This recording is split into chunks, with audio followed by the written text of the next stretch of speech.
Ipagpapatuloy mo pa ba ang paghihintay? Hindi na siya babalik, ma. Tama na. Yaman, na protektahan ang inyong ina. Mula nang kayo'y isinilang. Ako ang nag-alaga sa inyo. Nang kayo'y ipinanganak, 4 na libra lang. Laging nagkakasakit. Kaya hindi ko kayang magpahinga kahit saglit. Palagi ko kayong pinapangasiwaan. Pwede ninyong hindi ako magustigil.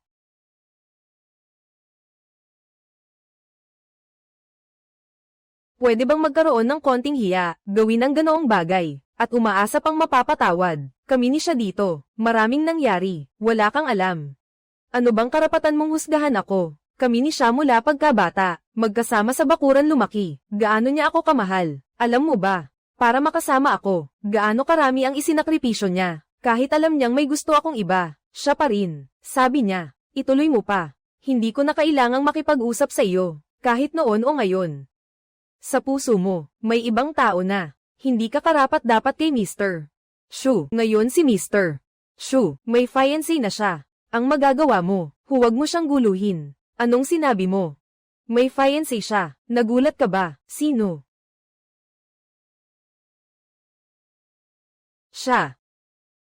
Imposible. Mas malalim ang pagmamahal ni Mr.